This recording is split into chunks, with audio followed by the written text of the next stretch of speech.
Good morning. Let's start. Давайте розпочинати, колеги. Yuri Terentiev, head of Anti-Monopoly Committee of Ukraine. I'm happy to welcome you. This is already the sixth forum for competition development. The last one, if I'm not mistaken, was exactly 1 year ago. And that was the first forum where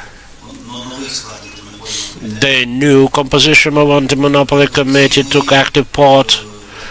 And then, as far as I remember, we invited many representatives from European anti-monopoly and competition support agencies. We discussed actually the competition policy in Ukraine, the way we should develop the competition, the role of Anti-Monopoly Committee and the among the public authorities, how to protect the interests of Ukraine. And we tackled with rather practical issues concerning investigation of anti-competitive practices and also matters of governmental assistance and support. It was 1 year ago. During this year, our priorities are still the same, but we've made some progress in practical formulation of the outcomes of our work in order to make changes at our agency and in our country.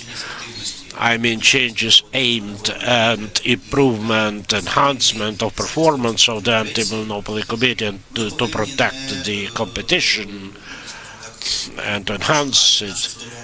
We maybe should not really look for our unique way, we'd rather use already existing practices and developments applicable to both competition policy and the implementation of the competition law, design of anti-monopoly committees, everything that has been developed in the world. And I think the best focal point for that is Organization for Economic Development. So actually my first international trip was to the meeting of the Organization for Economic Development, OECD, and actually I was there with Ms. Artemenko, and our initial goal was to update the recommendations already given to Anti-Monopoly Committee by OECD before, and also other recommendations issued by other organizations. There was certain skepticism concerning whether we would be able to organize implementation of a new peer review, and I'm very thankful to Mr. Genie, representative of OECD, who is the head of the Committee for Competition. I'm very thankful to our foreign partners. This is the Commission of Commerce of the United States, Canadian Agency for Competition, Slovak Competition Agency, as all of them helped with implementation and preparation of this plan. So now we have this book. This is not just a brochure that one could read. This is rather a kind of a peer's view, expert's view over what is done properly in Ukraine as the state, not just talking about AMC, Anti-Monopoly Committee, but the government. I mean, the question is whether there is a system to protect competition in place in Ukraine. So in addition to this independent expert's view, There are some practical recommendations which, for me, constitute a road map. That's clearly practical plan that we have to implement. So first of all, within my responsibilities to make sure that Anti-Monopoly Committee operates efficiently, effectively, and transparently. Plus, there are recommendations for the government and for the parliament aimed again at enhancement of the legislation and institutional matters related to independence of my agency. So I'm very happy to have this opportunity not just to carry out this forum on the matters which are very important not only for professionals in the area of competition, but also it's a good opportunity to discuss very practical, detailed algorithm on how we can improve our performance together with our partners who really care about the further destiny of both Anti-Monopoly Committee and Ukraine. Today, during these 2 days, we'll have 8 sessions devoted to the first presentation of the expertise opinion, then we'll talk about the recommendations, some legislative issues, and tomorrow we'll talk about governmental assistance, powers of investigators, and the matters of compliance in the competition area. So there are 2 very interesting days in front of us, and they are not just interesting, they are very practical, because here the purpose is not just talk about the competition, but to come up with a conclusion concerning what is the right way to implement the OECD recommendations so that we achieve our goals. Now I'm really happy to pass the floor to Mr. Andrei Konchuk, who is People's Deputy of Ukraine. Also, he is chair of the Committee for Economic Policy, for the welcoming remarks. Good morning. I'm really pleased to welcome all participants of this forum. On behalf of the Ukrainian Parliament, Cabinet of Ministers of Ukraine, I really appreciate all of your efforts. So today we can really competition in Ukraine now is supposed to become a driver for economic development. We understand that Ukraine is experiencing the times of real hardship, some political turmoils, economic problems, but I'd like to emphasize and to thank the efforts of AMC team, who, in spite of whatever, continue developing the competitive environment, making sure that the Ukrainian field of competition complies with all global best practices. Thank you very much for that, because we all feel now that those new people who were authorized to be new members of the committee, in spite of all difficulties, are full of optimism, and with the support of a professional team that still continues their efforts in spite of any economic difficulties, they engage in very professional activities. Sometimes, yes, we can say that their salaries certainly are not the best, but they still manage to save this basic skeleton, the core of the Anti-Monopoly Committee, thus allowing for further implementation of the plans. I read this review,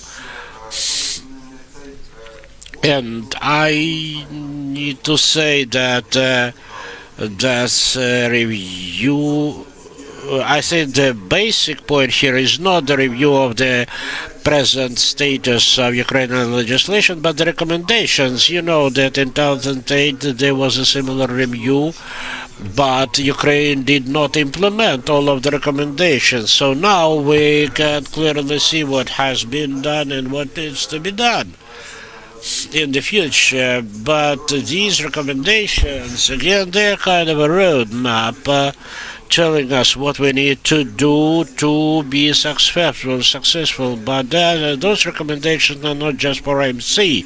They're important for the parliament, for the cabinet of ministers. So I'd like to stress that we'll do whatever we can to make sure these recommendations are implemented, because the success here depends on joint efforts of all branches of power. Sometimes I read in mass media that AMC missed something in that branch, in that sector. It's not only the AMC which deals with the law on competition. Here everyone needs to do what he or she is supposed to do. Then it's easier to achieve the final result.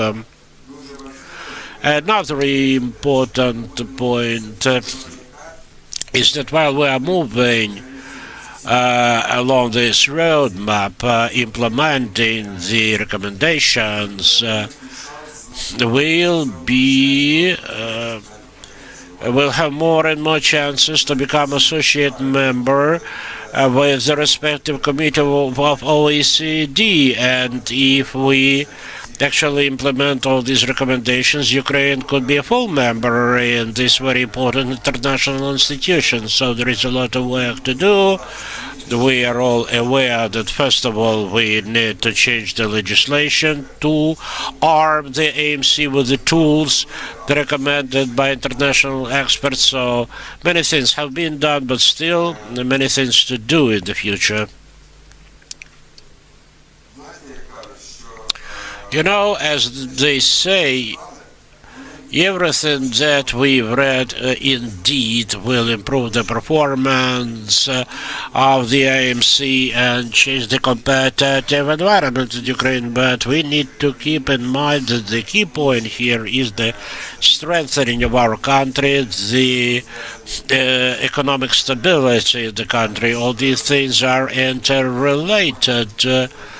Also, Ukraine and actually AMC, in compliance with the association agreement with the EU and energy community, the Parliament of Ukraine adopted a law which will enter into force on 2nd August. That's the law on governmental assistance to business entities. The Anti-Monopoly Committee is there, the authorized body, and we'll do everything that we have to do to make sure that Anti-Monopoly Committee can fully implement its powers as provided by this legislation. Actually, we also added some additional functions to the AMC, like they will have to deal with complaints concerning tender process, some other functions, but we never give them additional financial support and or chances for modernization. And I'm very thankful to the head of the AMC who addressed the parliament, and then we managed to persuade the government of the need to achieve the financial independence of the AMC. It's not the case when some funds are allocated just by the will of certain official. The money has to be allocated according to the legislation automatically, as most of the countries do. So I think those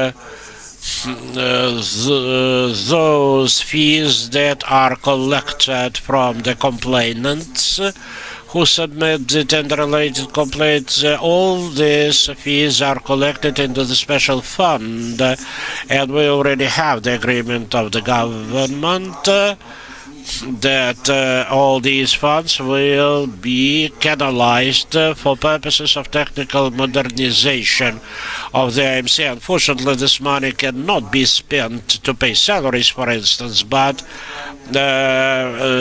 it's a good opportunity to re-equip, to fully rearm the committee. Another issue is salary.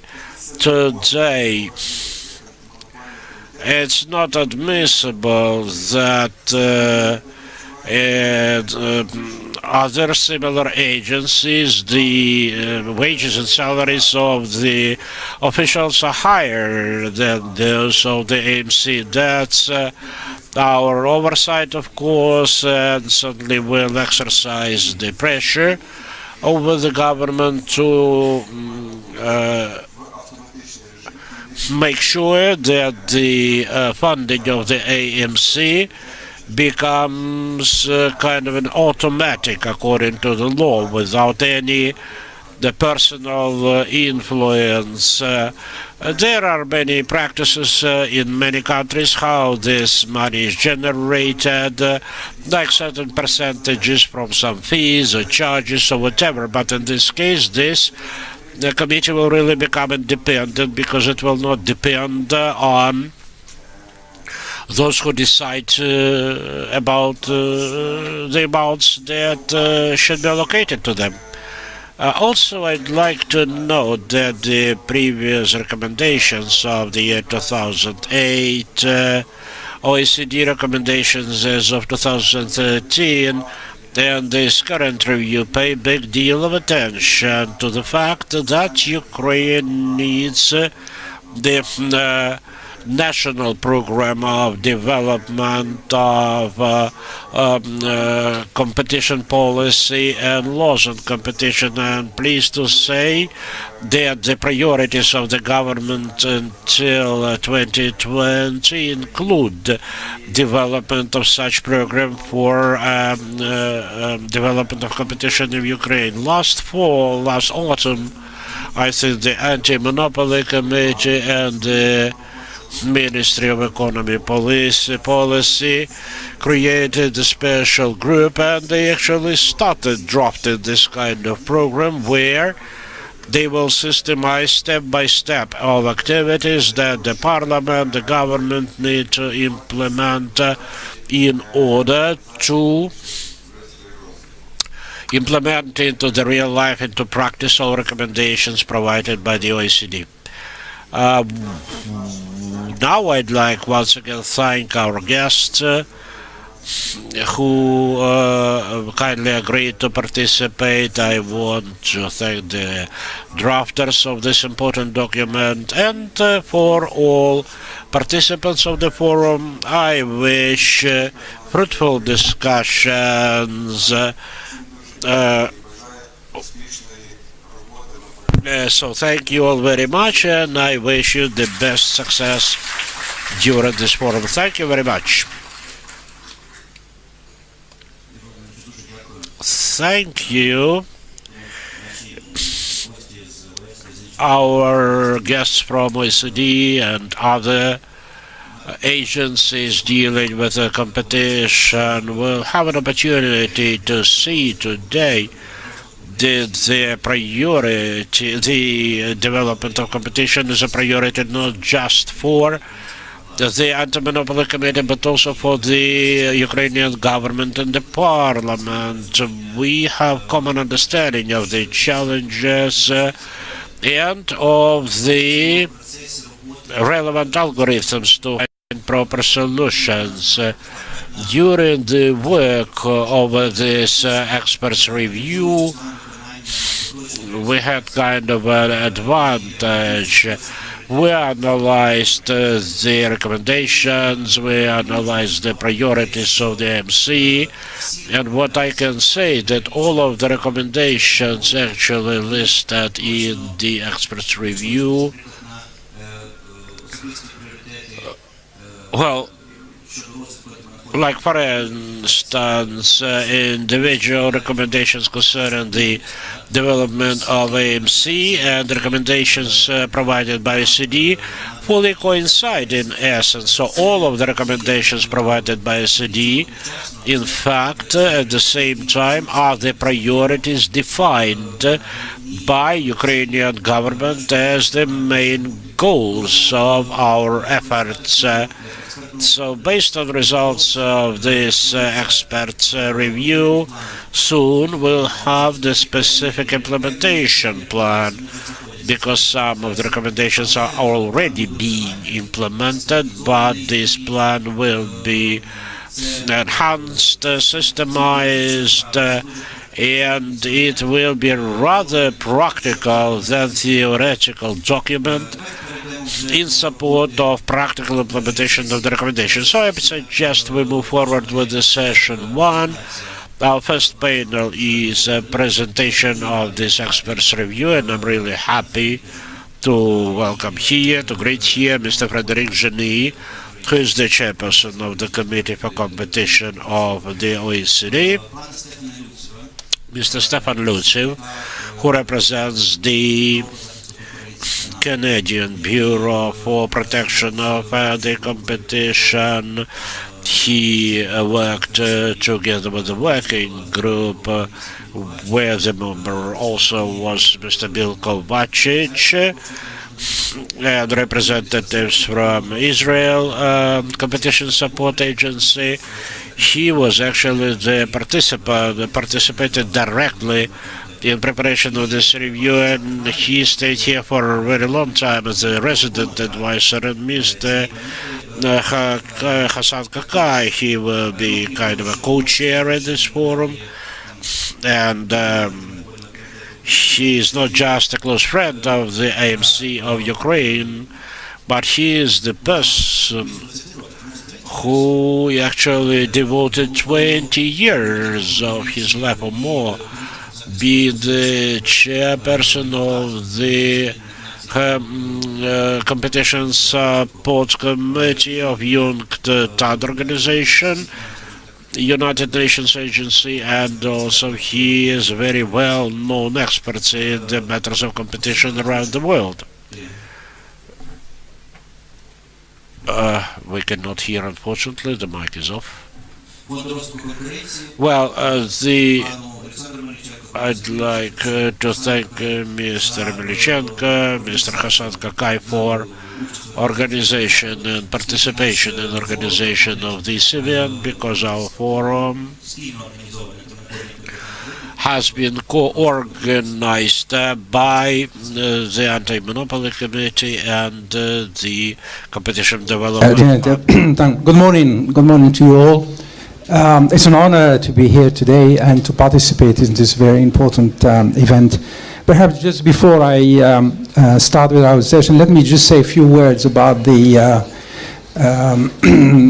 Competition Development Foundation. As I think, as you mentioned, this is a non-for-profit foundation which seek to do research and mobilize more support and understanding of the competition law and policy in Ukraine and the role that it plays with in the Ukrainian economy. I think, as we heard earlier, the peer review is an important process that has been tested in a number of international organizations, but also in other fields. I think, as you know, peer review is a time-honored process in research, in scientific and operational work. And this has proven to be a very useful tool for validating both, as I said, scientific work, but also policy reviews. And in the context of competition law and policy, OECD, United Nations, and a number of other organizations at the sub-regional level have been conducting this approach to and having a common and convergent understanding of what are the foundations and the role of competition policy, but also at the level of enforcement to see whether some of these practices that have been tested in other countries can be applied and adapted to different conditions. And in the context of the Ukrainian peer review, the role that competition policy will play, as the minister representative just said earlier, that it will act as a driver for economic development. But in order to do so, it is important that the law itself has the appropriate provisions and the clarity that is required for making market work, both for consumers and business. And this is a major challenge, particularly for economies that have come from centrally planned economy and are in the process of transitions. I think addressing the issue of state-owned enterprises, moving toward a market economy is a challenge that has been for many countries. And over the last 25 years, I think Ukraine has the major steps. The second challenge is as Ukraine tried to move towards an integration into the global economy, particularly with European countries and the rest, there is need for convergence. There is need with assimilation of other best practices that have been developed and tested around the world. And for that to take place, there is a need, of course, of adaptability to take into account the special circumstances of the economy and new opportunities that will be offered by this integration, and at the same time adapt these laws and regulations to the legal and institutional framework that exists in Ukraine. And I think there the peer review can play an important element.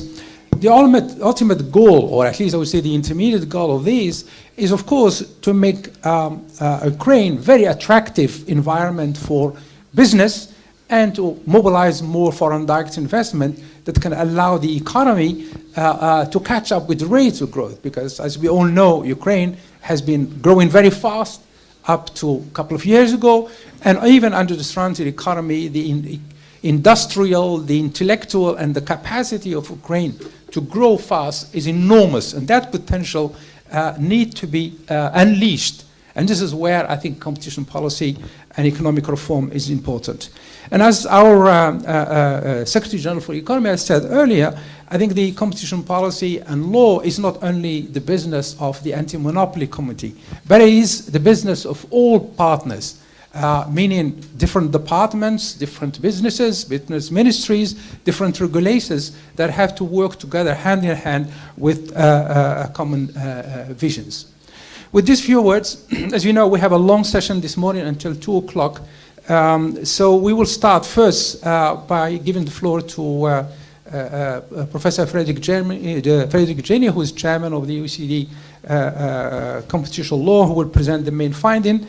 Thereafter, I think we will see a video message from Professor Bill Kovacic, who also presented this peer review at the OECD, followed by a presentation by Stefan Lissio and interaction with Chairman Terentiev. So without further ado, Professor Frederick Jeni, you have the floor. Well, thank you very much, Hassan, and I'm delighted to be here, to be back in Kiev after 3 years, and for the launch of the OECD review on competition law and policy in Ukraine. I understand that in the audience there is a large set of stakeholders, so I assume that we all have a common understanding of both the importance of the ACMU and also of competition in the development of the country. I will, however, start in a few minutes by giving a little background, including an intellectual background of the peer reviews, by looking a little bit at what competition can achieve, and therefore what kind of institution we want to have for competition. But before I do that, let me go into a little bit of details about the OECD peer reviews. And I want to emphasize 2 or 3 dimensions of this exercise.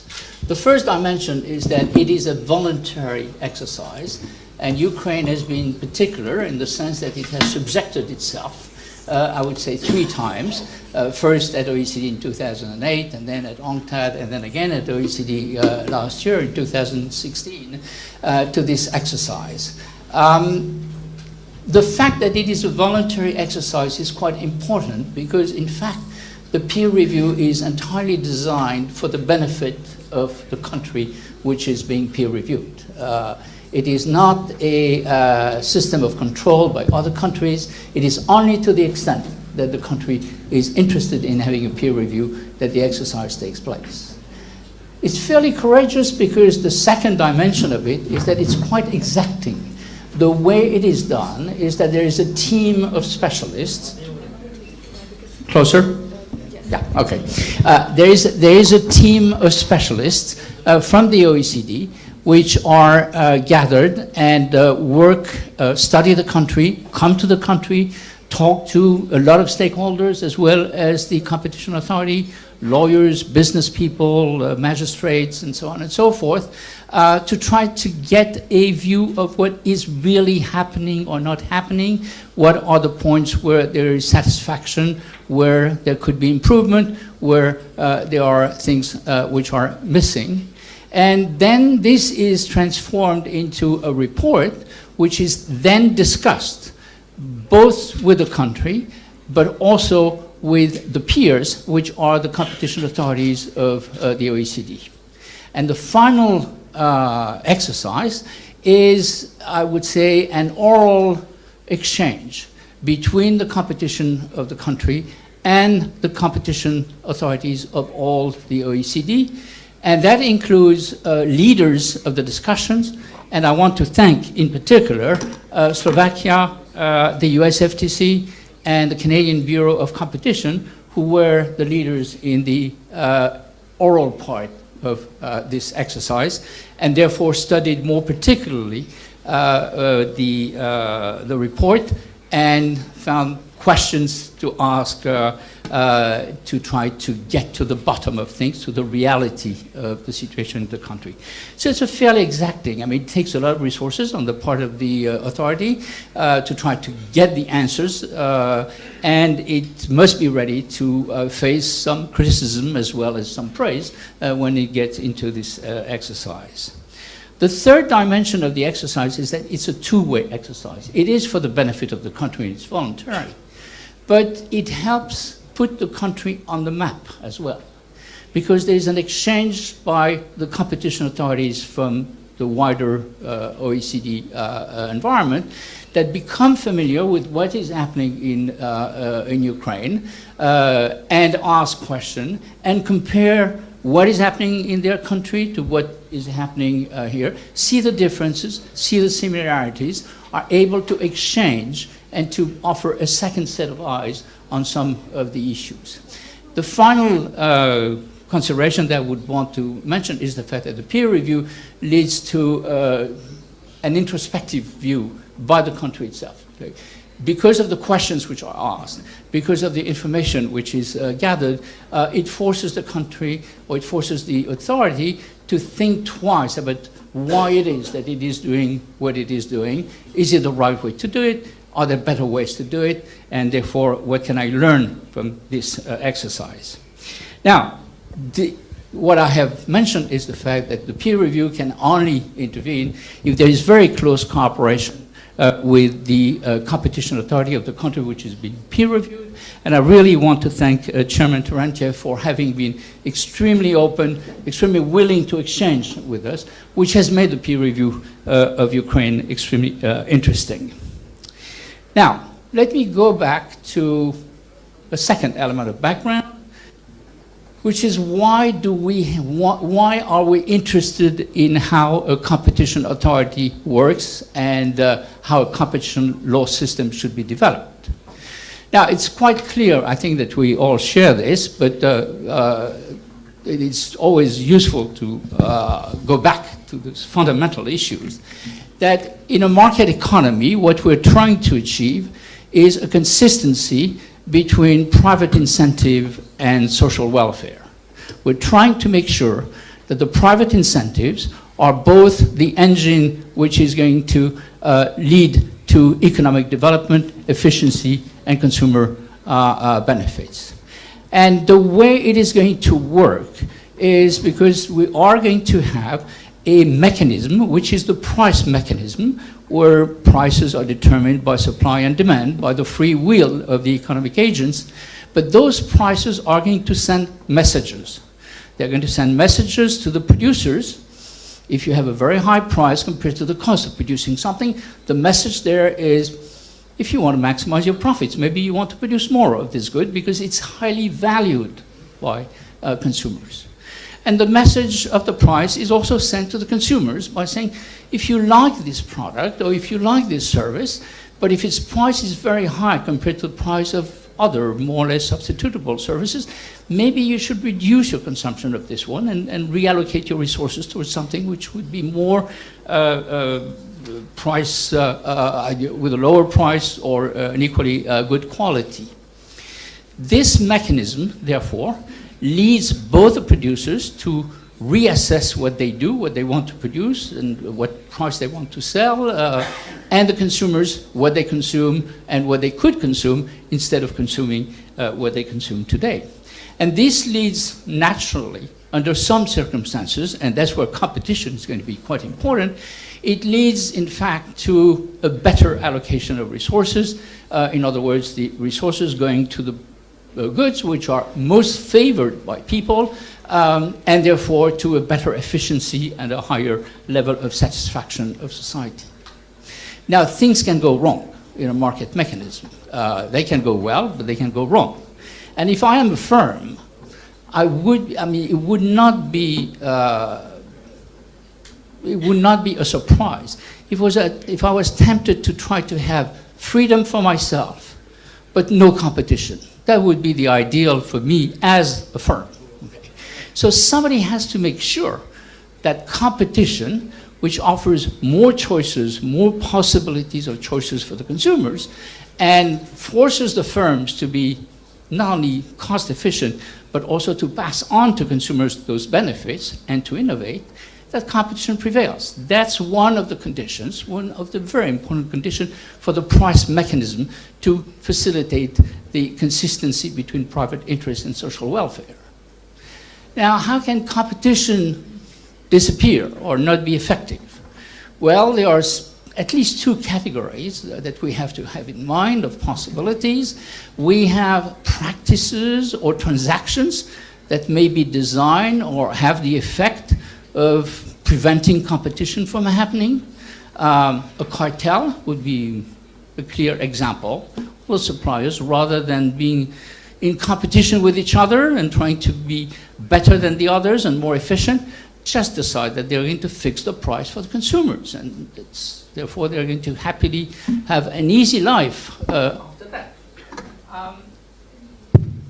The second thing that can happen, of course, is what we can call monopolization or abuse of dominance, where some firms try to prevent competitors from entering a market or try to expel competitors from a market. And we also have some transactions which may be a bit suspicious. And mergers, from that point of view, may be very good things to be implemented because they prevent entry into a field, or because they create unequal conditions between the firms that are on the same market. And everybody knows that, and this is what lobbying by business firms is all about. I mean, try to protect me. I mean, we have an excellent example in many countries these days with Uber, and an attempt by the established taxis to try to prevent the arrival of objectives or goals which are quite different from competition. Do not impair competition to a point where the cost of those laws outweighs their benefits elsewhere. Regulatory assessment of competition, the competition assessment of regulation is thus quite important as well. And this is a function also of competition authorities. Now, competition authorities are there as the referee in those market mechanisms. Their first activity, of course, is to be the cop, to try to make sure that the anti-competitive practices don't take place, are deterred, that anti-competitive transactions do not go through. But they do also have a second function, which we call, in general, the advocacy function, which is to dialogue with the government, with parliament, to try to assess the regulatory environment of competition. Now, For the system to work well, we want to have a competition authority that has a number of dimensions. The first one is that we want a competition authority which has sufficient powers to actually be, and resources, to actually be able to deliver what we expect from this authority. Now, what does that mean? It means resources, maybe in budgetary terms, but also in terms of the kind of talents that one needs to have a proper competition authority, which is really able to analyze the issue. And those talents come from where? They come from economics, because there is an economic basis to competition law, but they also come from the law, because due process is quite important in all judicial proceedings, including in competition law. So that's the first thing that we want. The second thing we want is a competition authority which is going to be independent of the business interests as well as independent of the political world. Because we want a referee, somebody who is neutral, who is just applying the law using the basic economic principles and using the legal principles to try to be fair in its assessment, and is not biased. This, by the way, is hugely important. There was a question which was raised in many international circles, I would say in the early 90s or late 80s, which was, yes, but isn't competition law going to deter foreign direct investment? And in other words, I mean, if we add a law, there's a new law, there are a new set of constraints, isn't that going to make the foreign investors less interested in coming to the country because they will not get monopoly profits and therefore they are less interested? It is quite interesting in the context of OECD and the Competition Committee. We have one special member, which is called the BIAC, which is the Business and Industry Advisory Committee, and which is the representative of the business community, the international business community. It's composed of businessmen as well as lawyers for business. And we've had this discussion quite deeply recently in several instances at OECD. And basically what the business community has said is that, you know, if I want to get into a country, I want rules. I want rules that are transparent, predictable, and fair. But I would much rather have this that have no rule. In other words, not having a competition law means that if I invest in this country, I may be dispossessed, I may be excluded, I may lose my investment, and I don't like that. So unlike the first reaction, which is to say, well, any law is going to discourage foreign direct investment, in fact, it is, when the law is well implemented, it is an asset or a benefit for companies. So we want to have an independent organization which is well-resourced and well-funded to be able to do its job. We also want a competition authority which is going to be able, through the powers that it has, to deter anti-competitive practices or transaction, because this is what it is all about. Okay. Now that means that some of the powers of investigation, powers of making decision, powers of sanction when it sees that there is a violation, are sufficient to actually have the effect of deterring those practices. There's been huge development throughout the world over the last 15 years or 20 years on the level of sanctions, the type of powers. There have been lots of innovations in terms of instruments that competition authority could use to increase their effectiveness in the delivery of their law enforcement dimension. The third dimension that we want is also an agency which is able to advocate, in other words, able to, on its own initiative, but also, of course, if requested by groups of interest, be able to intervene, be able to look at projects of rules or regulations to see whether there would be a better way to achieve the same thing, but with less anti-competitive practice or less restrictions of competition than what is in the original law. The ability to give an opinion to government on how to open up to competition. This is particularly important, of course, in transition countries, because in many sectors there's a need to open up to competition, sectors which were not opened up to competition previously, and the way to do it is usually important. An authority which is able to intervene with the rest of the government on public procurement and say, well, one of the areas where we worry about whether there is enough competition is public procurement, but the intensity of competition is going to be dependent on not only on the competition law, but also on the way in which the procurement process takes place. And therefore, I need to dialogue with you to try to improve on your procedures or to suggest improvement on your procedures that would protect you from practices that may in fact lessen competition on public procurement. So finally, we want an institution which is able to dialogue intelligently with the judiciary. One part of a competition authority is, of course, a part which is law enforcement. You cannot have decision-making without having a review of those decisions. This is normal, this is expected, and this is healthy. But one of the difficulties of competition law, we will have a panel on this, so I'm not going to spend too much time, but one of the difficulties of the competition law is that unlike any other law, the origin, the meaning of competition is not to be found in the law, it's to be found in economic analysis. And judges are not necessarily conversant with economic analysis. Okay. So there has to be a way for the competition authority, which integrates those two dimensions, to be able to dialogue in a useful way with the judiciary. Now, this leads to the fact that we want an efficient institution, and of course we want an institution that costs as little as possible in the sense that it is as efficient as possible. My third and last general remark before I go into some of the details is that there are examples of countries that have an excellent competition authority. In my own country, France is one of them, by the way, excellent competition authority, and not necessarily a whole lot of competition. And the reason for this is that competition is the result not only of the excellence of the referee of the competition authority, which is a necessary but not always sufficient condition, but also that we need a set of complementary policies to competition law enforcement.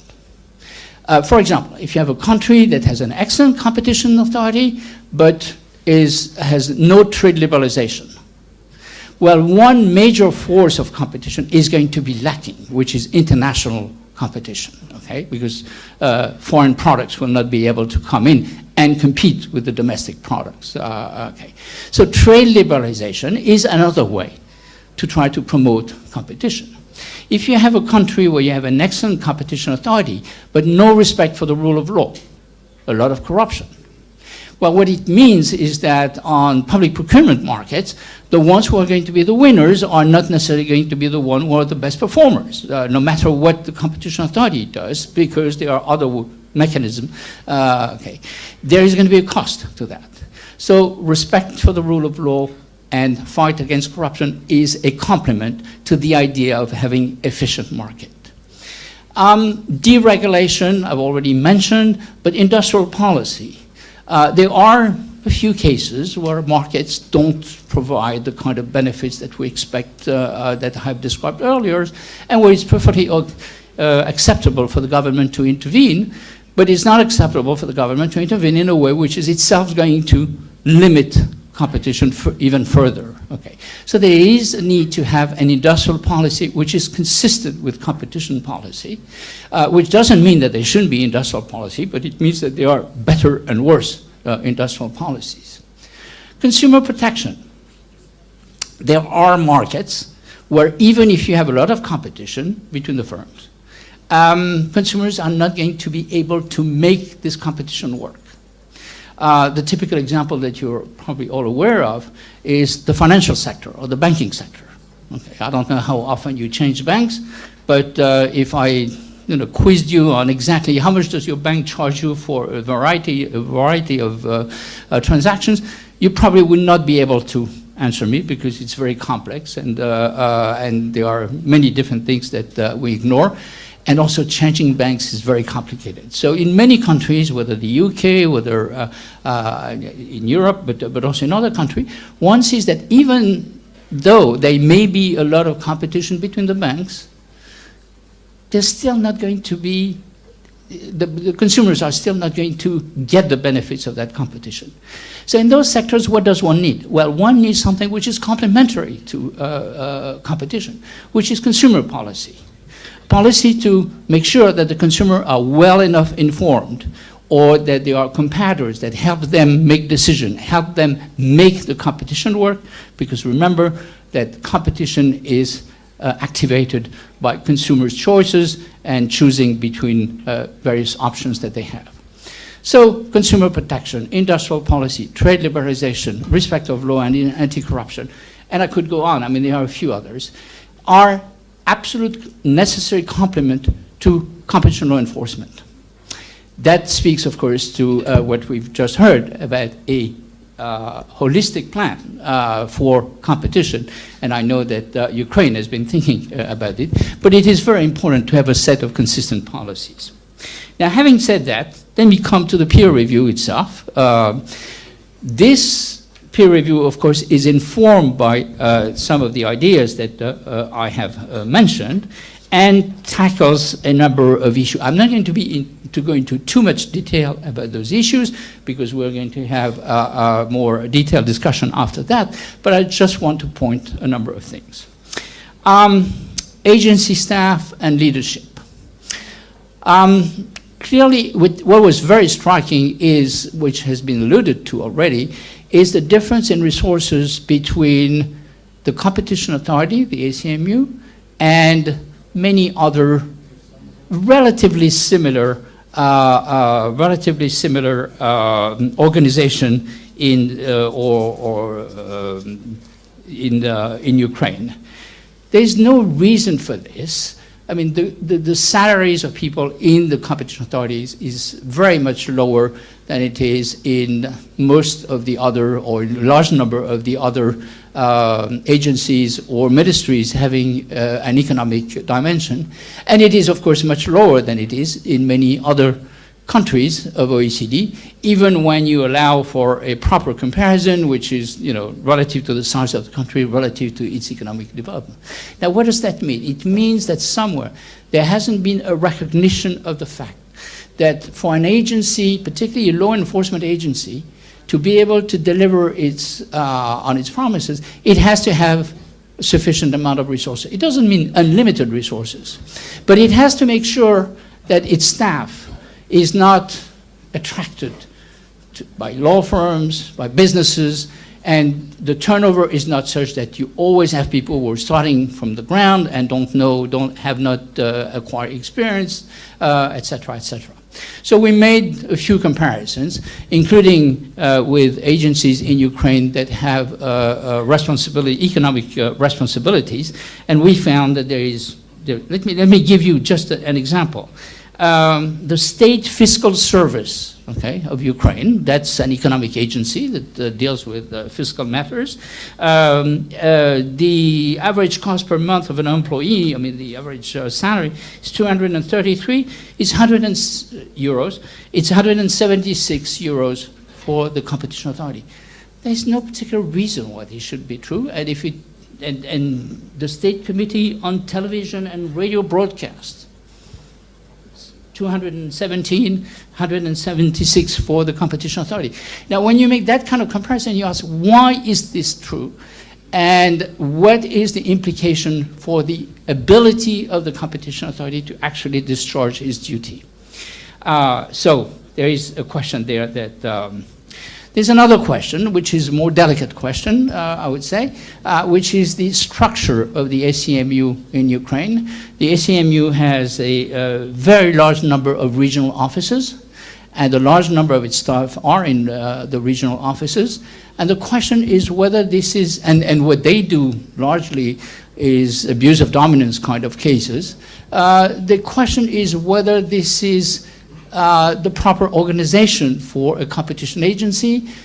In most countries, the competition agency is more, first of all, dealing with the major issues of the countries at the central level, because its jurisprudence, the kind of decisions that it makes, act as signals that are sent to the market, to the people, what they can do and what they cannot do. There's a question there. I mean, I know that in any country, the regional distribution of offices is always something which is a political matter, which is very difficult to solve. But the question there is whether the function of those regional offices should be redesigned, whether the central office has the ability to control what is going on in the regions, and whether the level of the quality of the staff can be maintained to make sure that we have a homogeneous institution. Okay. The third dimension that we looked at is the discretion of the competition authority. And there, I must say that when one looks throughout the world, one sees that there are trade-offs. I mean, it's a complicated issue. On the one hand, if the competition authority has no discretion, it means that it cannot abuse its discretion. From the point of view of making sure that the authority is not influenced by a group or another, or in terms of making sure that it is not corrupt, lack of discretion is an answer. But there's a cost to this lack of discretion, which is the fact that the competition authority is busy doing all kinds of cases that may be not so important, and doesn't have, and particularly when it doesn't have so many resources, may not be able to take up more ambitious cases that would be more important economically or from the point of view of the jurisprudence. And most competition authorities throughout the world in this trade-off have found that there is a different possibility. The possibility is to avoid the risk of influence of the competition authority through transparency. Transparency of decision-making, transparency of the decisions, and allow the discretion of the authority, because if you have a transparent institution, then it cannot be influenced. This may be a better way to answer the issue than to eliminate the discretion of the competition authority to choose its cases. The third dimension we looked at was investigations, the powers of investigation of the competition authority, and the powers of decision-making. Well, there are hurdles there. There are clearly there's clearly more difficulty for the competition agency to use some of the tools which are used by competition authorities throughout the world, such as dawn raids, such as getting people to talk. So the issue is complex in the sense that you want to have sufficient tools and you want to have adequate protection of the rights of individuals and businesses. Okay. But it seemed that in this trade-off, there are fewer tools which are available. People are not going to go around telling everybody that they engage in cartel activity. Okay? So you're not going to find cartels unless you have a way to surprise people to seize documents in their homes or in their offices. Otherwise, you may just give up looking for cartels. And when one looks at what the Anti-Monopoly Commission has been doing, it's been doing a lot of abuse of dominance cases that do not require that you get the proof that there's been an illegal... Now, I understand there may be also good reasons for this, because there may be a very concentrated set of markets in Ukraine. But it's hard to think that it may be that maybe the powers of investigations are not adequate and not in line with what competition authorities have in the rest of the world. Another major, and I don't know of many countries that have the same system, major difficulty is the fact that the decisions of the Anti-Monopoly Commission of Ukraine are not self-enforcing. The Anti-Monopoly Commission has to go to court to get enforcement. This makes it very difficult. In most countries, the decisions are self-enforcing. Of course, the victims of those decisions, if I may say so, can appeal the decision, but at least the competition authority can get its fine, and the firms know that there is real teeth to the Anti-Monopoly Commission or the Competition Commission. This creates a lot of delays, a lot of ability for the firms to evade the rigor of the law, and therefore not an enormous amount of deterrence on the part. It doesn't give an enormous amount of deterrence on the part for the authority. The last one is that we noted, among others, was the ability of firms to escape when they are found guilty. I mean, if you reincorporate yourself, that's it. I mean, the old legal corporation has disappeared. The new one has not been convicted of anything. In most other countries, you do have a way to see through that and to say to a firm, just because you reincorporate yourself under a different name and different structure doesn't mean that you can evade your responsibility. So we see that on the enforcement side, there are a number of difficulties. Conflicting laws. I was talking earlier about the fact that you need to have a set of policies to have a system that really works.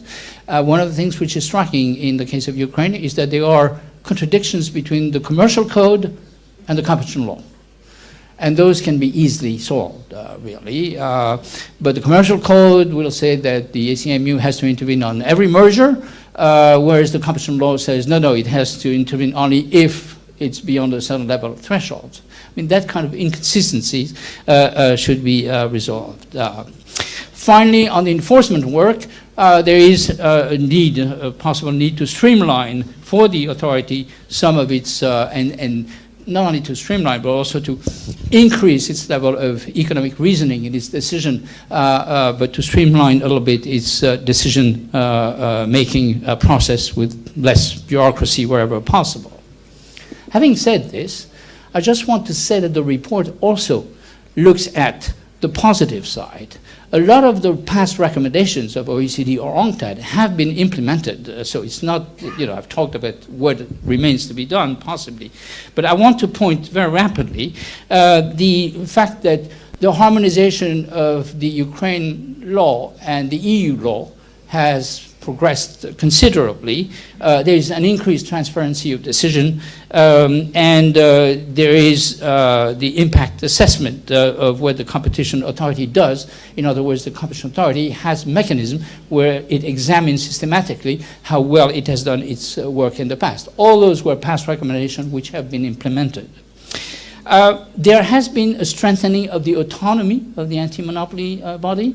There's been changes in the way in which the chair and the commissioners are appointed, which is more transparent. One could say that there is still some way to go, but clearly there's been an attempt to try to protect the autonomy and the independence of the institution. The merger area is probably one of the areas where a lot of recommendations of the past have been implemented, and the merger control, the thresholds have been modified and they've become more relevant. There is a possibility to have a simplified procedure now, which is very useful for mergers that really don't create a problem, very obviously. Obligations of the merging party to disclose the ultimate beneficiary of the merger, reduction in the burden of the parties in negotiation, etc., etc. So there have been a lot of... on the issue of cooperation between the ACMU and other agencies, there have been also quite positive developments. This was, for the reasons which I've explained originally, also something important. So both domestically and at the international level, the ACMU is cooperating with other bodies, other regulatory bodies, and this makes for a more coherent application of the law. Regulated sector, the way in which the competition authority approaches the issue of regulated sector is a vast improvement over what it was, and this is also in line with the recommendation. And finally, and I would say that this is one of the big projects, the issue of competitive neutrality and the general issue of a national competition policy an overall framework to look at the competition law system, but also the other policies that have an impact on competition is moving forward clearly in Ukraine. It is being discussed, so I cannot really talk about it, but it's clear that the intention is to be more holistic in the approach to competition. Thank you very much.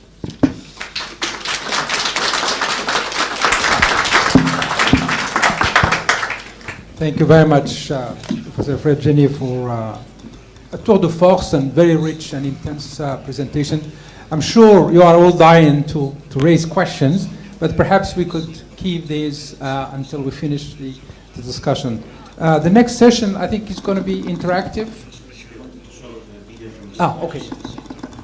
Yeah, before we move to the next discussion, we will now look at a message which was recorded by Professor Bill Kovacic. Can we have the video, please?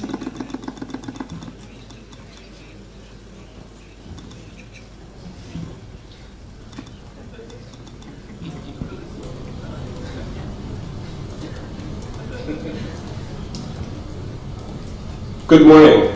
I'd much rather at this moment be traveling to the airport to come to meet with you in person in Kiev, rather than dealing with an administrative matter that deals with the ability of my students to remain in the U.S. and to complete the degree programs that they've begun.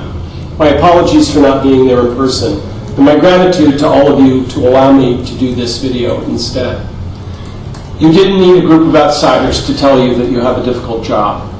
What I would like to share with you is our ideas about why that job can be completed successfully and why there is a path for the AMCU to follow that will lead to the development of a truly superior agency. The starting point is the quality of the human capital. We emphasize, first of all, the quality of the leadership team on the board and in the senior leadership positions. There's been a dramatic upgrade in the capacity of the agency to function well. Without good leadership, there's no point in proceeding ahead. And we see a leadership team that has a true vision for improvements, a sound approach for achieving them, and an awareness of what has to be done in order to seek improvements. That's a vital starting point. We also see in the staff a level of drive and commitment that, certainly in my experience, is unmatched. We see a willingness to go above and beyond the bare minimum requirements of the job to excel in the very difficult tasks that the agency faces. So we see a team within the AMCU that in many respects is equal to the task. That's the necessary foundation for success. A second reason for which we are confident that one can proceed and do this successfully deals with resources. We take as a starting point the resources that the AMCU has, and we don't necessarily assume that there will be an enhancement. What is encouraging is a recognition by the AMCU of what it has to do to make the best of what it receives now. This is happening in a couple of ways. First and foremost, the development of a new business plan, a strategy that identifies the top priorities for projects and other activities and singles out activities according to their ability to deliver a good rate of return for the citizens of Ukraine. This will help the agency put its resources where they're likely to do the most good. And there is a conscious, careful process being developed inside the agency to accomplish exactly that. A second step that we see to be very important is the building of a program internally to see that resources across the entire AMCU and its regional offices are used well. When I was at the USFTC, we had 8 regional offices. I found it difficult enough to define exactly what the role for those offices should be. And I have no suggestion for you about what the optimal number of offices is. I can assure you that it is important, whatever the configuration is, to do several things. One, to have a clear idea of what each office is doing. Second, to have a keen awareness of new projects as they're developed. Third, to ensure that there is a coherent program that runs across all offices. Different configurations can serve this end, but what is indispensable is to build the sense of common cause about what the agency should do and how its priorities can best be fulfilled. and the efforts on the part of the AMCU leadership to achieve better integration and performance across all of its offices will enable the agency to perform at a higher level. A last consideration that I want to mention is how the agency is doing a better and better job of engaging outsiders in its work. Better transparency, more disclosure about its enforcement intentions and actual decisions will serve to improve its legitimacy, the autonomy that comes from greater legitimacy, and its effectiveness in encouraging outsiders to pursue compliance approaches that will bring the law more closely into alignment with international standards and encourage individual firms to do what they should to meet their obligations under the law. We would also now turn to a couple of areas in which external support would be important. So far, I've talked about things that are directly under the AMCU's control. It would be very helpful if its resources were augmented externally. And this doesn't have to be by a dramatic amount. $1 million outlay will permit a complete upgrade and transformation of the IT system to a world-class IT system. That $1 million outlay will enable the agency to do much better work with its existing projects. It will help it fulfill its obligation under the state aid program that comes into effect, has come into effect already, and it will ensure that the agency is able to monitor its flow of work in a much more effective way. A small outlay for the IT improvements will dramatically upgrade performance within the AMCU. The other thing I'd point out is the importance of better access to data. If you look at all agencies, if you benchmark the AMCU against all of its peers across the world, over 130 agencies now, it's obvious that the AMCU lags behind in an important respect. It does not have the capacity to compel access to records without the approval of the affected firms. Ukraine will have to decide the way in which it rolls out an expansion of information gathering powers. But one step that could be taken to make law enforcement so much more effective is to grant this authority. And I think here you can turn to international experience to have the greatest confidence that that gradual expansion of authority will yield very successful results. Again, I come back to where I began, which is that there is the capacity inside the agency to undertake these improvements. There's the human capital and there's the commitment to persevere. Now, the day might come when one thinks that the obstacles to be overcome are too daunting and that success is too remote. But we think that day is not today. And indeed, by the commitment of the agency to recognize its opportunity for greatness, to develop a program to achieve it, and to let no one deter you from its accomplishment, will be a formula for success over time. Thank you. Thank you. Well, I think that was very... Okay, now perhaps we start the next session, which will be interactive, I think, between both Stefan and Andreas. Я би хотів перше зачати з великою подякою, що мене тут нині for invitation to be here. I want to say hello from the Canadian government, from the Competition Board of Canada, and on behalf of our head chair, John Beckman, I want to say hello to Yuri. We've already tackled with many topics here. The important topics that I will choose and will discuss them with Yuri now very briefly. I'd like to emphasize several things. First of all, this review is a snapshot of what was going on within committee from June to last November. Many things have changed since then. I was invited to join this project. I spent here a month or two, and I told them that it would be useful to come back within a year or two because the things change very quickly, and some of the recommendations just have been implemented, so they are not an issue anymore. So originally I was invited. Well, I was requested to become a resident advisor, and I realized how much work had to be done, not only from my side, but also from the MCU. I want to thank Yuri and his team. They worked really hard hours. I also want to thank OECD, which provided me a lot of support, and my thanks to the Ukrainian government for granting us access to all the relevant agencies and institutions. I will switch now to English. Maybe it will be easier for me and faster. I'll be able to speak, so if you have any questions, you can ask them in any language.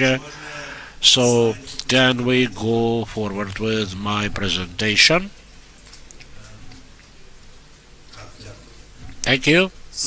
For those of you who haven't seen before, the recommendations from 2008 and 13, I've listed them here. They are listed in the report that was published. The OECD did a great job at synthesizing them and putting them together into two different groups, both recommendations that were made first to the government, and then afterwards also recommendations that were made to the AMCU. And as was mentioned before already, some of these recommendations have already been acted on. Some of these are works in progress, and some of them are still goals that the AMC and the Ukrainian government needs to achieve. I chose what I consider to be some of the major points that we could have discussions on. There are going to be sessions over the next 2 days that are going to cover some of these topics in a lot more detail, and some of them I really don't have much more to add to what Fred and to Bill said, so we can skim over them. The first one obviously here is the national competition policy, which, as was mentioned in the introduction and earlier, the work already has started under that. This summer, the ambitious goal of 2018 was added to it. Yuri, I don't know if you can give any update on where that stands, the work on the national competition policy, but this is a project that the World Bank is contributing and all, as well as the government. But I don't know if you want to mention on where that stands. I think in the second session we will have also representatives of the World Bank speaking. So what I'm very glad to admit is that indeed our efforts to start a similar project like was implemented in over 40 countries. I think most example is Australia, when basically the whole approach to competition policy was rethought and made more systematic, which led to increase in GDP. Eventually, that basically we have a plan to implement a similar project in Ukraine, and currently we are discussing, we are starting basically the first stage of it with the World Bank. I'm also very glad to admit that this project has been implemented as a part of the strategic plan of the government 2020.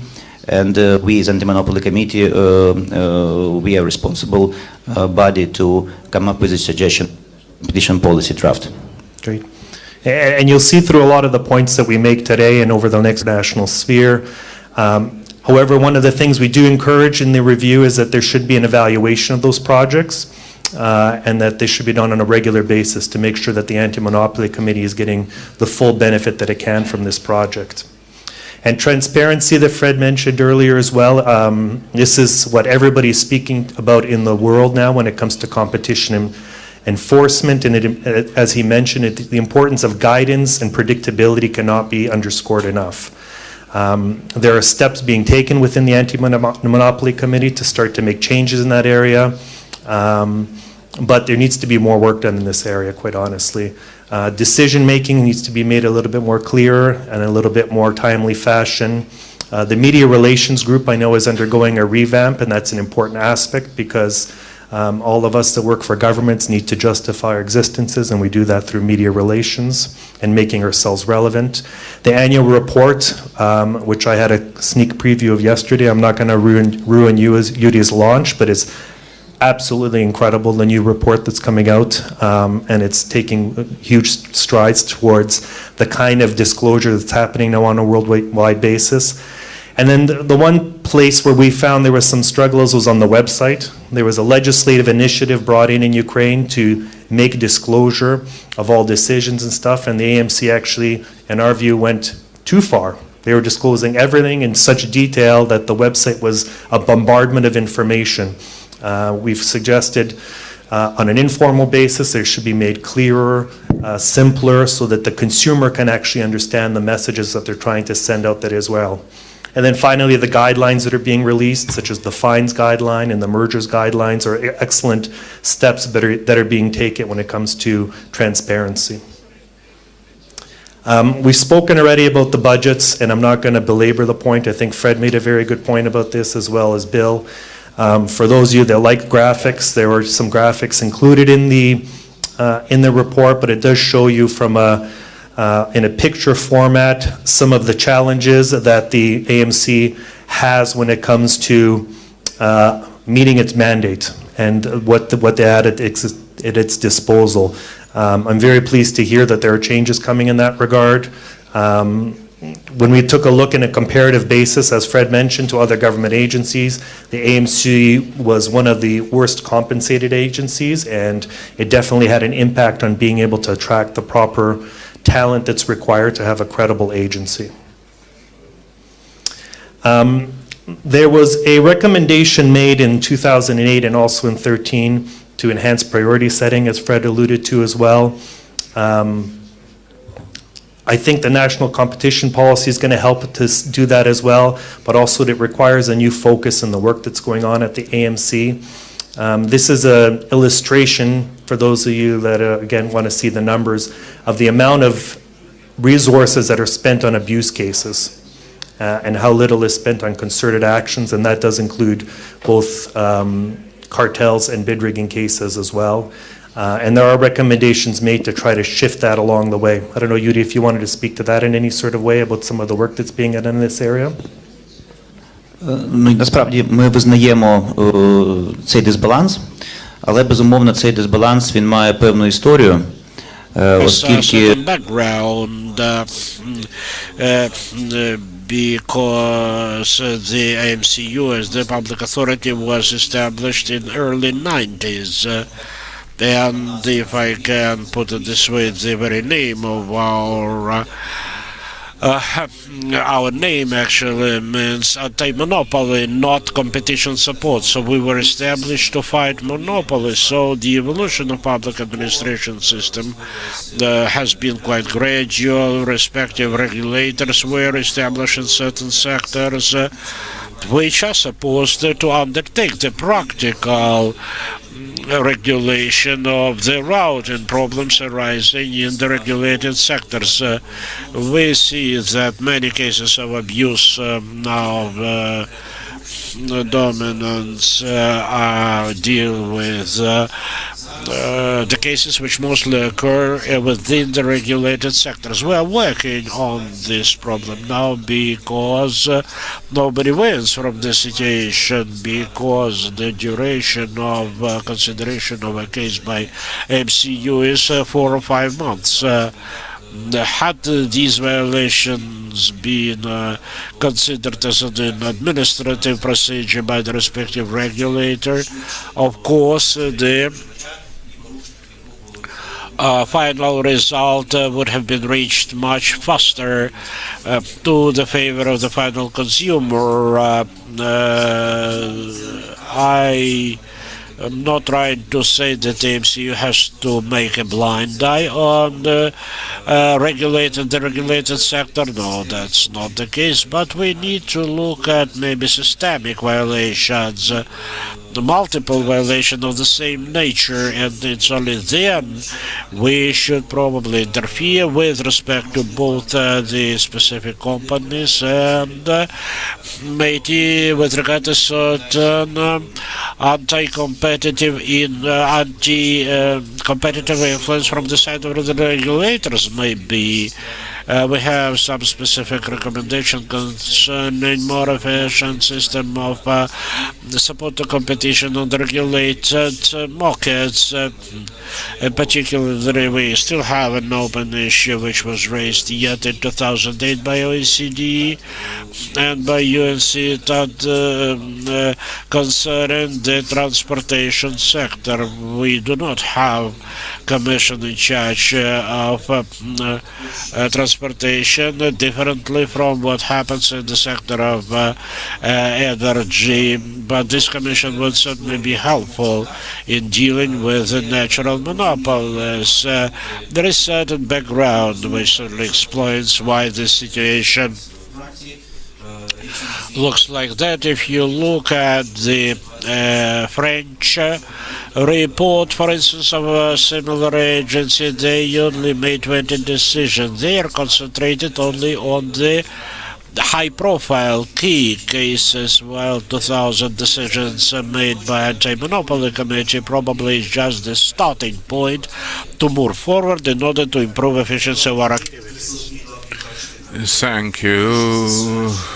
Two important notions. First of all, to broaden discretion, which cases to pick up, and the territorial divisions deal with anti-monopoly cases more than the central, maybe 85 or 90% of their caseload. Ale my bачимо взаємозв'язок doing specific kinds of work, not having the freedom to choose the kind of files they take on in itself, and then having the impact on keeping people busy and taking up resources that are very valuable resources that can be used in another way. Merger control, I'm not going to spend a lot of time on this for two reasons. One is this is not my area of specialization. Number two, there's been a lot of work that's done in this area and a lot of good progress. I know that the merger thresholds were changed, and there was a estimation at the time in the summer that they were thinking that the actual drop would be of notifications up to 40%. I don't know, Yuri, has there been any progress on that, on the number of notifications with the merger threshold change? I'll speak in English. We see basically that the drop is there. However, we can, in order really to have proper comparison base, we need to compare full year to full year.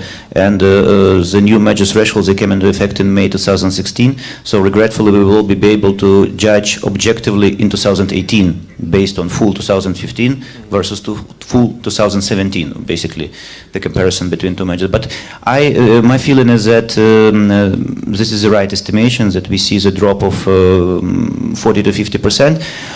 There is a certain distortion now with regard to figures, number of notifications, because currently we still have the so-called amnesty in place. We have limited liability, reduced liability for undertakings, for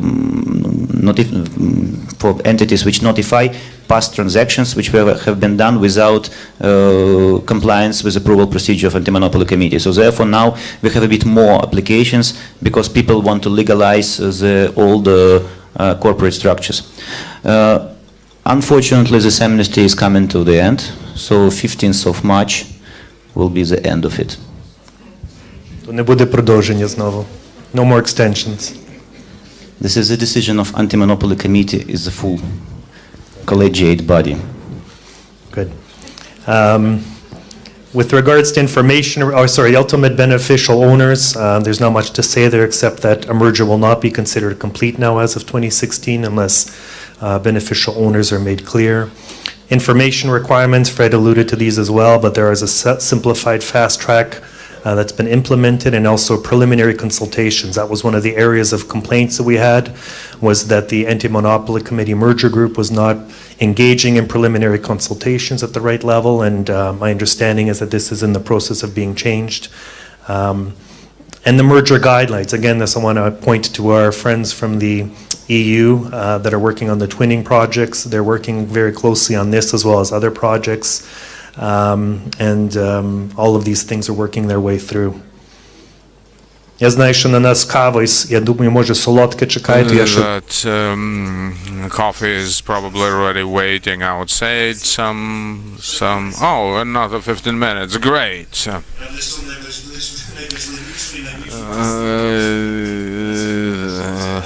Well, I'll then focus on key things since we have only 15 minutes left before the break. Tomorrow there'll be a separate session. Я хотів би швиденько деякий. Я перепрошую. В грудні ми опублікували проєкт рекомендацій по горизонтальним злиттям. Це, власне, одне з зобов'язань по CFTA і в рамках твінінгового проєкту. Peer review yet as a gray area, so to say, or improvement zone, is whether in the course of a merger the seller group is assessed as a group of the seller or only the object of acquisition. So this is something which we are yet working on. Okay, thank you. Дякую. Again, I can't underline the importance of the powers when it comes to investigations and sanctions better than Fred did earlier. But the need for implementing some sort of rules with regards to penalties against natural persons is integral. The lack of an effective leniency program has a direct impact, I think, on the AMC's track record when it comes to horizontal agreements and to bid rigging as well. There have been recommendations made in the past to implement a leniency program, so reduced penalties for second and third in parties. One of the shocking numbers that we found in our review was that only 2 applicants have ever applied for leniency since the institution of the program. And so work needs to happen in this area, quite frankly, to make this a credible program. Bid rigging, again, this is an area that's a huge area of focus internationally. I think I speak for both Bill and myself and for the whole team that was here, that when we had an opportunity to sit in on the procurement group and the work that they do here, we were absolutely flabbergasted at the amount of time they put in on a daily basis. This includes 3 commissioners, if not mistaken, and a very small group of 8 people working 12 to 15 hours a day, if you can imagine this, going through the procurement review process on a regular basis. I can't underline how much they need resources in this area to help the work that they're doing, and hopefully this will spill over into more enforcement in the bid rigging area as well, ultimately. Bill alluded to this earlier as well, dawn raids and the powers that are there. Not having the power to be able to search and seize without consent, not being able the power to actually question individuals, and not being able to search residences. I mean, you're basically tying an enforcement agency's one of their arms behind their back and asking them to go into a boxing match. You can't function on this basis, and one of the recommendations is for the government to move forward towards giving the power to the AMC that it requires to be successful in this area. Cooperation on the AMC's front is an area where things are working in a good way, but they can be done a little bit better. Internally, cooperation happens on a regular basis with the Ministry of Internal Affairs, the Security Service of Ukraine, the Customs Authorities, State Fiscal Service, the Prosecutor General. These are mostly based on personal relationships that people have with people in those agencies and not on memorandums of understanding. And a formalized relationship should be implemented into that would actually give the AMC the power it needs to have a standing when it comes to these agencies, and we can talk about that more when we get to the enforcement section. And on the international front, I think this is thanks to Yuri's leadership, but also some of the previous leaders as well. There's bilateral agreements with, at my count, there was 13 countries where there's information exchanges, experience exchanges, training, consultations, etc. However, we do recommend that the AMC and the government take a look at the OECD's recommendations concerning international cooperations and think about implementing those a little bit further as well. Jeremy, just a quick comment. You seem to be very depressed about the leniency program. It does require some improvement, but I want to point out that there's a good reason why that you have only 2 in any country, as long as the competition authority has a lot of difficulty imposing sanctions, there is not a real incentive on the part of parties to ask for leniency. So I think that there's a correlation there between reinforcing the means of the ACMU of imposing sanctions or making it more effective, and that will lead the leniency program to kick in. Absolutely. I agree with you 100%. For fines against natural persons, for example, we were shocked to hear that non-compliance with an AMC decision, the fine is 145 hryvnia. I mean, that's not a credible fine by any stretch of the imagination. And for failure to submit information, 340 hryvnia. I mean, those aren't fines against individuals. And then, as Fred had mentioned earlier, the opportunity to evade fines is absolutely shocking to us as well. For corporations, entities to be able to just liquidate after decisions made and to reconstitute as a new company very easily really made fine implementation a joke. So I agree with you. There needs to be changes becoming in that area. And also we strongly suggest some sort of work in the area of enforceability of the AMC's decisions as well, giving the AMC the power to actually have enforceable decisions without having to go to court, to enforce those decisions without having to go to a separate entity to collect fines, etc. We found that organizations, entities were using appeal process and as an etc. to drag out the process for lengthy periods of time, and in the meantime either reconstitute themselves or continue to make ill-gotten gains on what was going on. So those are all my general questions. Yuri, I don't know if you had any comments on I just wanted to come back to the last point you mentioned. We indeed recognize that apart from institutional issues and apart from resources, the situation with the execution of our decisions is indeed quite problematic. If you look on average at the statistics of penalty collection, we see the ratio of that basically 5 to 10% of penalties are eventually collected to the state budget, which is indeed a ridiculously low amount, and there are definitely a lot of root causes for these poor results. Despite the fact that Anti-Monopoly Committee as a plaintiff in such cases is doing all the legal jobs completely 100%, because firstly we defend our position in the courts on substance, and then we address the court for collection of a penalty, pecuniary collection of the penalty. This extremely lengthy procedure definitely allows violators or defendants to drag the process for indefinite period of time, and subsequently also to use all this to avoid payments. So in reality we see that mostly the low penalties for relatively small abuses, they get paid, like for example informational offenses or small offenses, which are in fact like administrative offenses for unilateral conduct cases. We have been discussing the ways to improve this specific area with the Ministry of Justice, and I think in the subsequent sections there will be a representative of State Execution Service on that. But overall, we are looking at the whole process, how a case is being investigated, investigation is started, what is the interaction between commissioner and the staff, issue of the statement of objection, review of the case in the Anti-Monopoly Committee, appeal, commitments, leniency, all these elements, settlement. So basically we want to see how the whole procedure should be properly organized, and really to have improvement of every element, but having firstly the whole picture in mind. So we are working on that, but basically this is a long job, but we also, the things which we can address now, we plan to address in the nearest future. Thank you. I just want to underline before we get to any questions that my job in this panel was to be the one who pointed out the challenges. I gave Bill the job of pointing out all the strengths, but I wouldn't have come back if I didn't think that the AMC is definitely on the right track.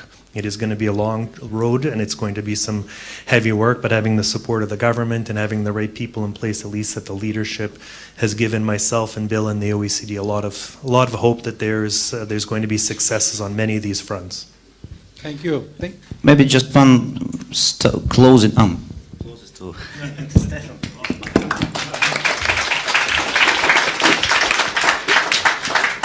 Можливо, з мого боку коментар.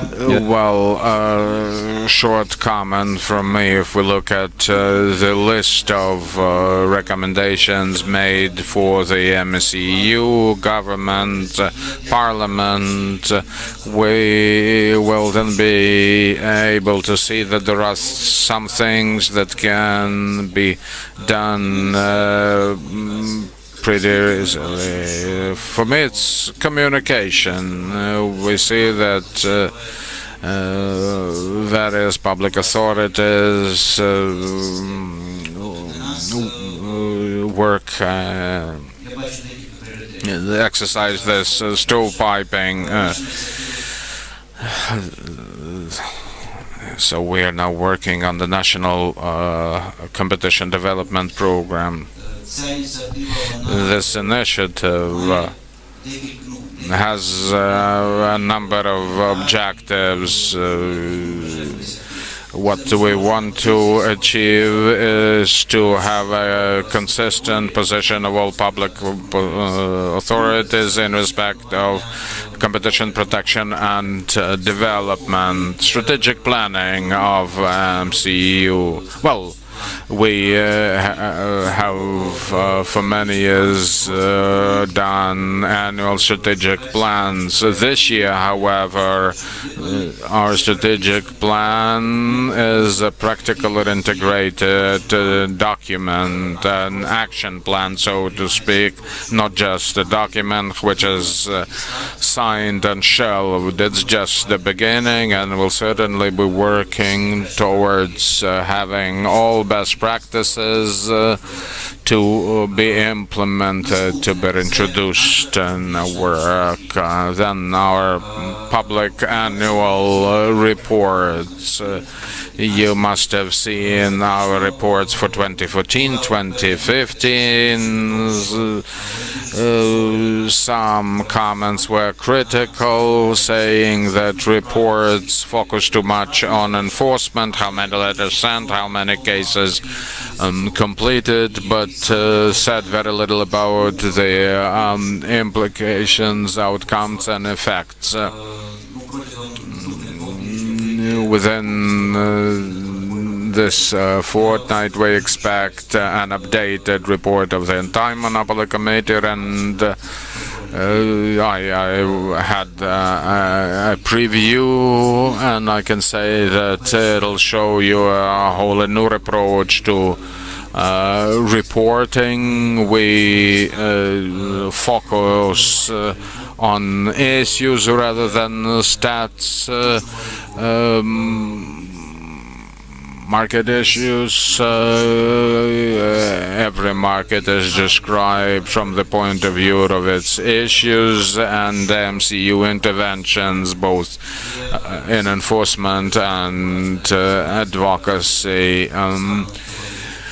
The report also contains the Commissioner's position. The document is, on the one hand,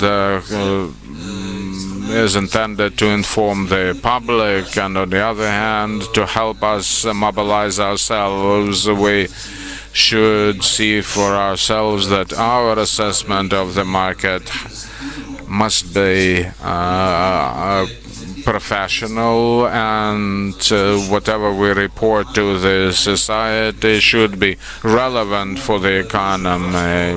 Now it is quite difficult to foresee the economic effects of MCU activities, and you are prone to mistakes. Unfortunately, we've already introduced economic impact too many years ago when OECD recommended it. Now we have created a special economic analysis division which tries to estimate economic effects with greater accuracy, and we can see some growth. However, we recognize that the potential is far greater.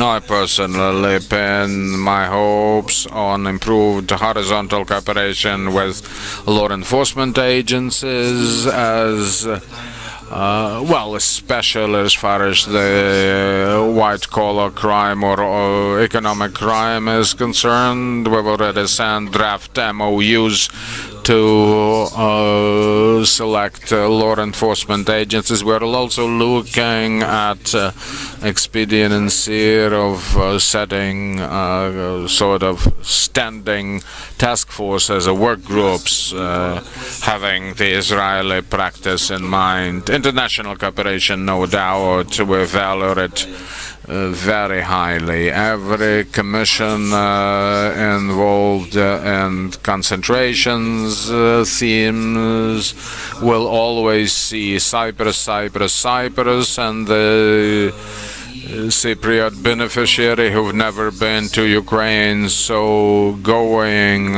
offshore as well as the difficulty of identifying ultimate beneficiary owners because of certain limitations of international cooperation is a great challenge for us. We are now trying to see ways in which we can improve, optimize this. We know which countries seem to be Ukraine's economy, key investors, Cyprus. It's an open secret. So, like I say, we are in the very beginning, not the end of our work, and the peer review will be looked at as a practical action plan. And let me appreciate Mr. Ivanchuk for not just opening this today's forum, but his willingness to work side by side. There's a lot to be done in monitoring and overseeing state aid. It's a new institute for Ukraine, so there are challenges that I hope we could sort out by looking at global best practices. The recommendation and the work that has been accomplished, but we have exhausted the time, so if you don't mind taking 10 or 12 minutes of your tea break, we can take a number of questions before we break up. Now, in order to make a good use of the, let's say, 10, 12 minutes, can I please appeal to you to make your questions very short so that everybody have an opportunity to ask questions? Who would like to start first? Yes, sir, please, have the floor there. Can you please identify yourself before your questions? Thank you. English or Ukrainian? I think we have all the experts here. Well, Bogdan Gorokhovsky, economist. I would like to pick up two issues. First, the cooperation with investigation authorities mentioned by Mr. from Canada. I'm sorry, haven't learned your name yet. And both by Yuri, and one more issue which was also like a ray of light at what Yuri said, a better professional market estimation.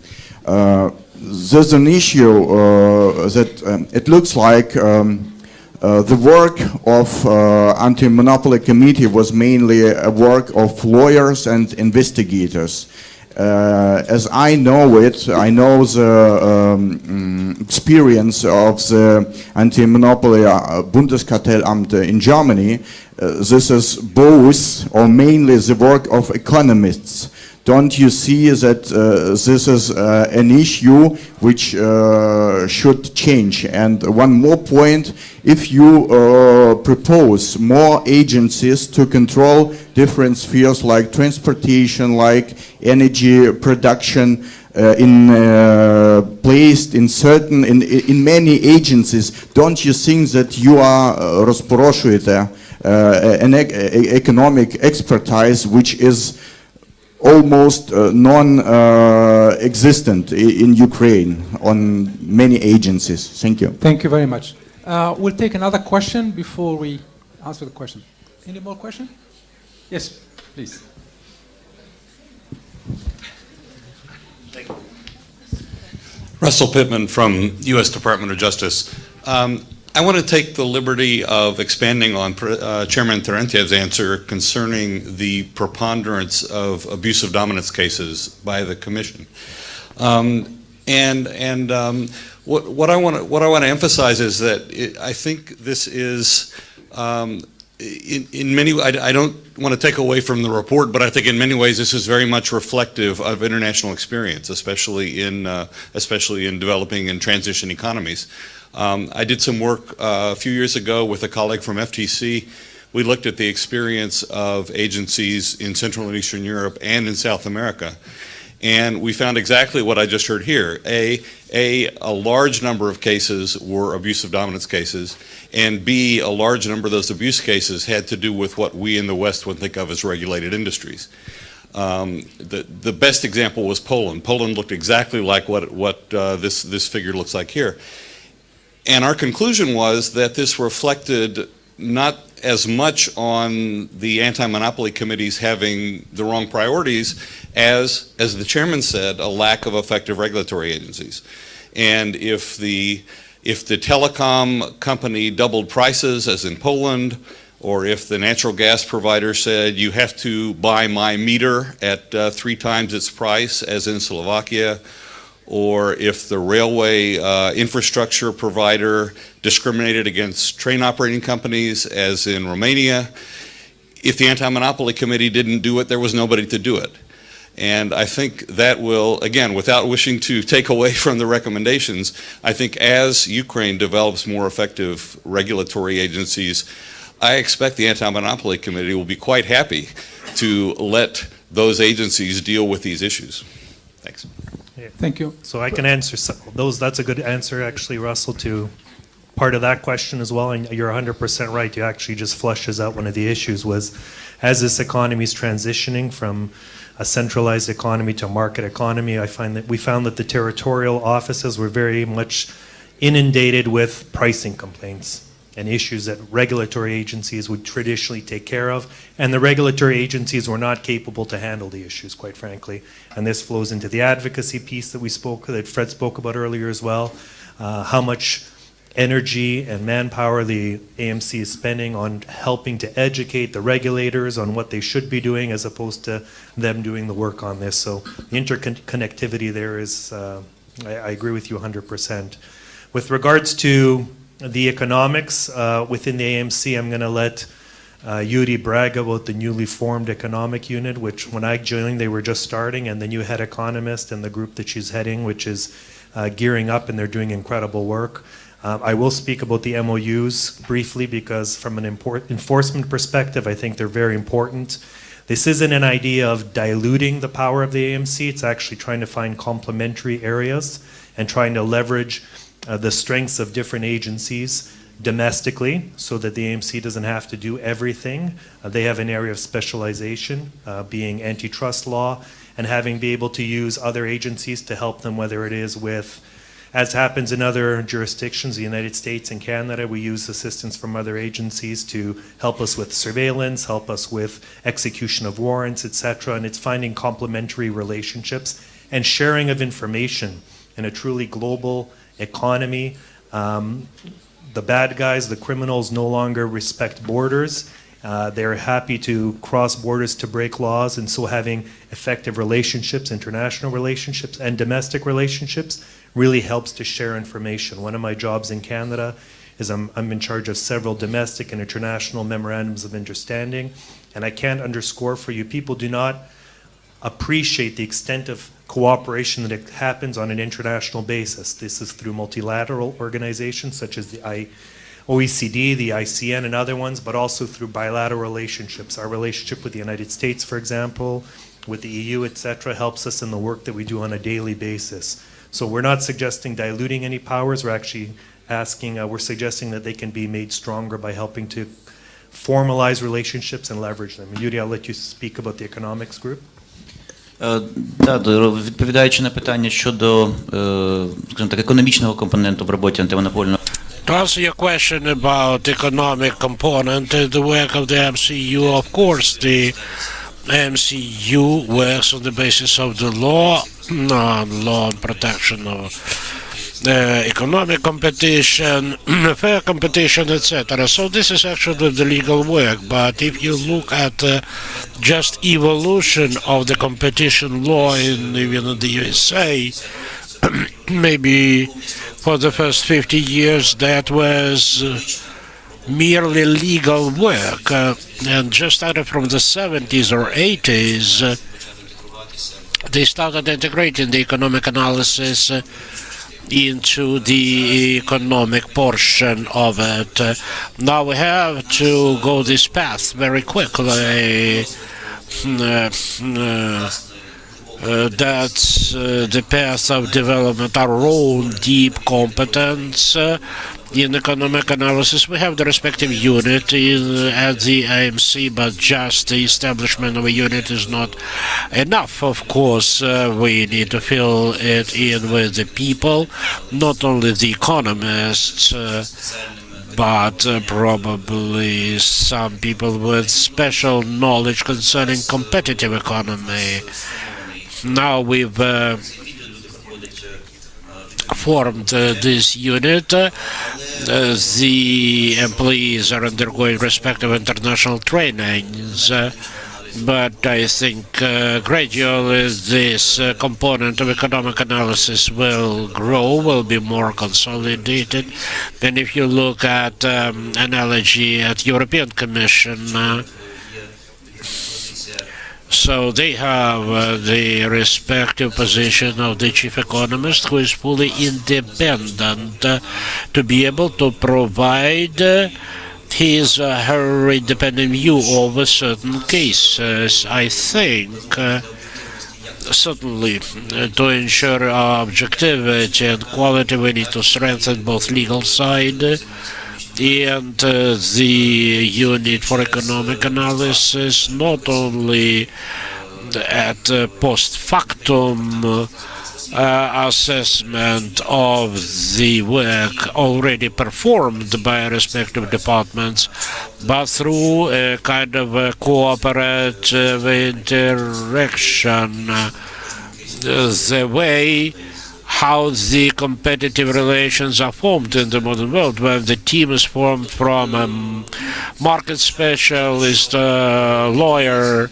economists. Well, certainly it's very never-ending horizon to achieve the excellence. This quality of economic analysis certainly will be the priority for us, but we are still working on it. Дякуємо вам. Ще одне останнє запитання, будь ласка, лаконічно, і далі коротенька відповідь. Thank you, Віктор Хмелювський, the chair of the Association of Entrepreneurs and Lessees of Ukraine. You see, your committee is the hope, our hope for protection of against natural monopolies. I'm talking about water supply, gas supply, power supply companies, and also it's about the tariffs. But I don't want to talk about the tariffs now. In general, in 2002, there was a global report made by Juan Samoviet, the General Director of International Labor Organization, where he talked about the decent work as such, which should be based on the social dialogue, social partnership. We have here the cases when the employers signed in 2007, the National Association was actually taken over in a malicious way, and then through parliamentary decisions, through governmental interference, they created the oligopolic representation of the national businesses and their relations with the government, trade unions, etc. Don't you think, and we are ready for that, we all remember what was the result of those efforts for the Confederation and Federation. You certainly are present at their meetings. Maybe your committee needs to pay attention to this spectrum from the point of view of legal analysis of the legislative acts which regulate this environment.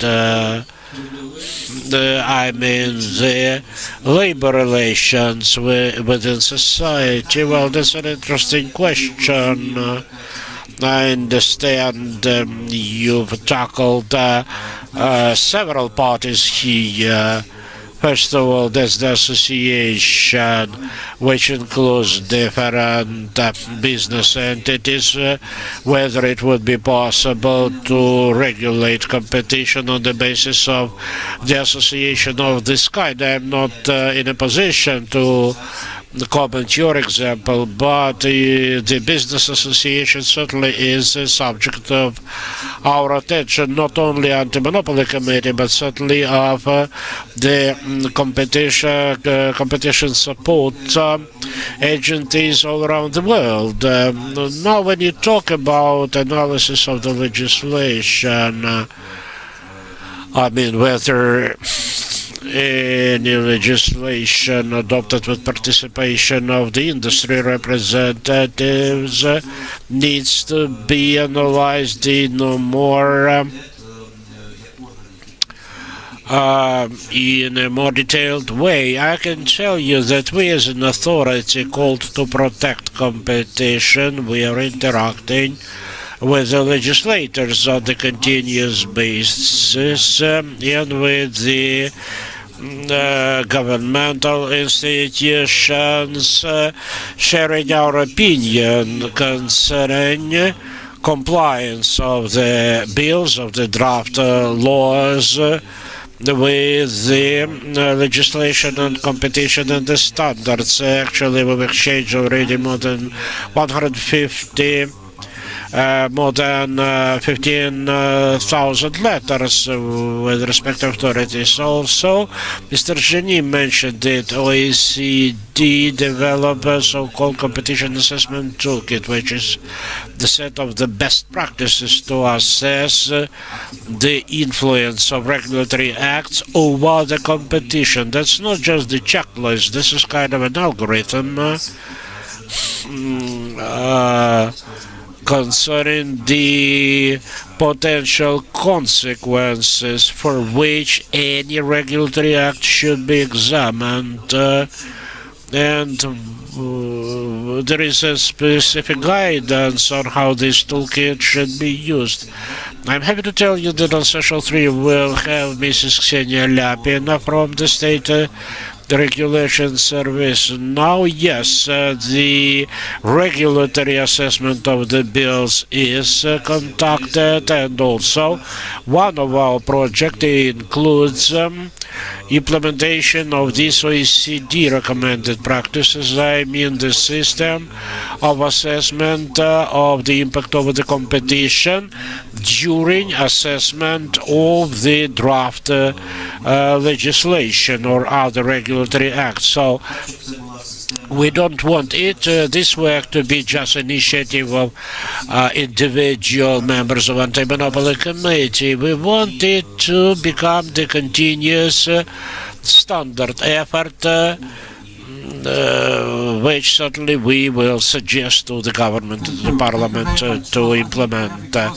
Дякую, я думаю, ми вичерпали свій час. Я хочу подякувати панель і, звичайно, шановного нашого доповідача за абсолютно чудову презентацію.